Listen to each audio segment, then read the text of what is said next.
We are all living in the Indo-Pacific era. This isn't my statement. I borrowed it from former South Korean President Yoon Suk-yeol, who presented his country's Indo-Pacific strategy in late 2022. But I did add the word all, because in my view, all of us are living in the Indo-Pacific era, not just those in the region. Over the next few minutes, I'd like to share the main points of the approach I presented to the Israeli government in September 2024. It's about the need, or rather the necessity for Israel to shape and adopt the dedicated strategy for the Indo-Pacific. I'll also lay out the key principles that I believe such a strategy should include. To be clear, this is a proposal, not a finalized strategy. Context matters. One of the roles of the Ministry of Innovation, Science and Technology under my leadership is to identify global megatrends that help government prepare to future challenges and opportunities. We do this through the Horizon Scanning Division, which I established in my office.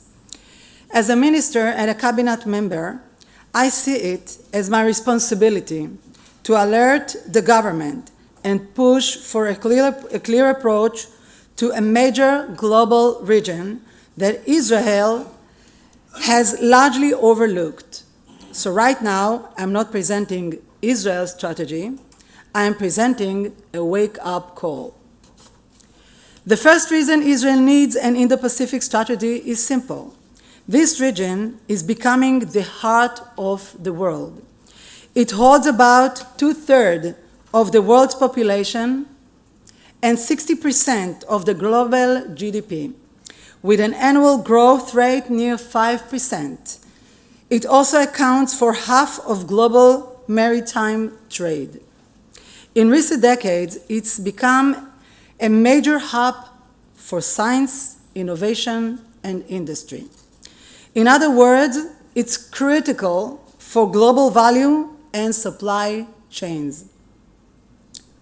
The second reason is geopolitical. The Indo-Pacific is the main arena for the great powers competition over the future world order. This rivalry is centered around economics, trade, military power, and technological leadership. These areas are all interconnected. Tech leadership feeds into military and commercial strength, and economic dominance supports tech advancement. That's the heart of the global struggle. This competition is playing out in the Indo-Pacific, where China seeks to expand its influence and it's viewed by the US as a strategic threat. Okay, so the region is important, but what does that have to do with Israel? Until recently, Israel has largely ignored the Indo-Pacific as a region. Yes, we have diplomatic and economic ties with many countries, but these are mostly bilateral and focused on trade. Israel has not seen the Indo-Pacific as a region where it needs to engage or lead, but that's no longer sustainable. The world has changed. More and more countries, some in the region, some outside, have adopted Indo-Pacific strategies. Some are public, others are not. Although it's distance, the geopolitical, economic, and technological trends linked to the Indo-Pacific are reaching our doorstep in the Middle East and affecting Israel. Take China's closer ties with Iran. China is not our enemy, but it is America's rival, and Iran is our enemy. China's Belt and Road initiatives brings it into our region. investing in ports, military bases, energy, and tech. Like it or not, China and the great powers competition are here. It's not just China and Iran. This high-level diplomacy is reshaping the Middle East. Israel needs a clear vision. Where does it want to be in this new order? What does it want to avoid? And what does it want to promote? We're also seeing threats to shipping in the south, especially in the past year and a half due to Houthis' activities, and in some cases, direct threats from Iran to Israeli vessels. Other trends and urgency: India's rise as a global power, economic decoupling, fractures value chains, shifting trade systems, competing tech standards, and a general shift of tech development eastward. Israel is still mostly invested in the West. Put it simply, the game board is changing. If Israel isn't on the board, it's not in the game. That's why Israel needs a comprehensive Indo-Pacific strategy to position itself as a relevant and influential player. We see four main goals for this effort. Influence the shaping of regional and global order. The more valuable Israel is to key players, the more influence it can wield. Frame Iran as a part of the regional threats. Iran threatens not only with its nuclear program, but also with instability and threats to maritime freedom. Build military capability to face regional threats, the Red Sea, Arabian Sea, including Israeli posture and operational intelligence partnerships, and to promote growth and resilience. Israel must be part of regional alliances, economic, political, and security-related, focused on supply chains, trade routes, military cooperation, space, and tech. So how do we get there?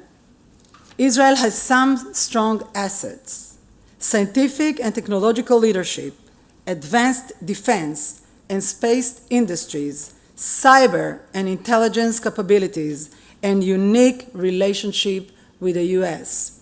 Our geography also matters. We can be a bridge between Asia and Europe. We already have footholds in the region.